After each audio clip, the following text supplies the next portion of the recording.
seorang nelayan asal desa Kronjo, Kecamatan Pontan, Banten, mendadak menjadi perbincangan publik. Setelah tampil dalam acara Indonesia Lawyers Club ILC di TV One, keberaniannya mengkritik kebijakan pagar laut yang dianggap merugikan nelayan membuatnya viral.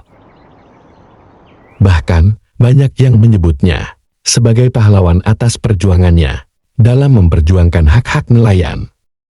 Pagar laut yang membentang di pesisir Kabupaten Tangerang telah menjadi masalah besar bagi nelayan setempat. Selama 6 bulan terakhir, Khalid gigih memperjuangkan pembongkarannya. Pasalnya, pagar tersebut memaksa para nelayan untuk berlayar lebih jauh, menghabiskan lebih banyak bahan bakar, dan membuat kehidupan mereka semakin sulit. Dalam acara yang dipandu oleh Karni Ilyas, Khalid mengungkapkan kekecewaannya terhadap pihak berwenang yang tak kunjung menindaklanjuti laporan terkait pagar laut.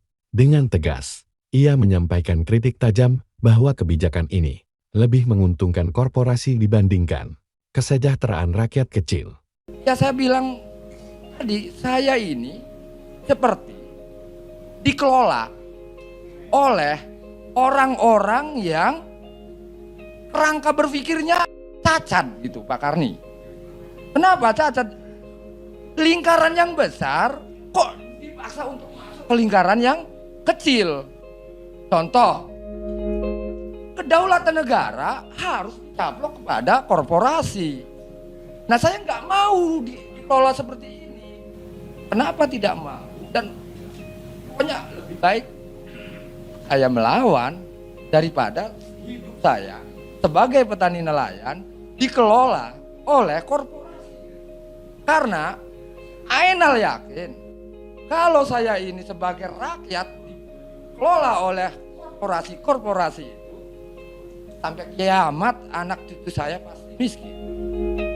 Karena saya sebagai objek yang dikelola, dia yang mengelola. Karena kenapa? Yang namanya korporasi itu pasti mikirnya untung rugi. Lah kalau negara pasti ada bicara tentang keadilan sosial bagi seluruh rakyat Indonesia dan nah cuman di sini kami nggak merasa itu. Saya lebih memilih melawan daripada hidup saya sebagai nelayan dikendalikan oleh korporasi. Kalau rakyat terus dikelola oleh korporasi, sampai kiamat pun anak cucu saya akan tetap miskin, ujarnya dengan penuh emosi. Khalid juga menekankan bahwa laut adalah satu kesatuan, bukan pemisah. Sebagai nelayan, ia sering berpindah dari satu wilayah ke wilayah lain, termasuk ke Tangerang, Pulau Seribu, bahkan hingga Lampung untuk mencari ikan. Namun, keberadaan pagar laut justru menjadi penghalang bagi kehidupan nelayan tradisional. Setelah pernyataannya viral dan mendapat perhatian publik, akhirnya pemerintah turun tangan. Atas perintah Presiden Prabowo Subianto, TNI dikerahkan untuk membongkar pagar laut tersebut. Perjuangan Khalid pun membuahkan hasil, menjadi bukti bahwa suara rakyat kecil tetap bisa mengguncang kebijakan besar.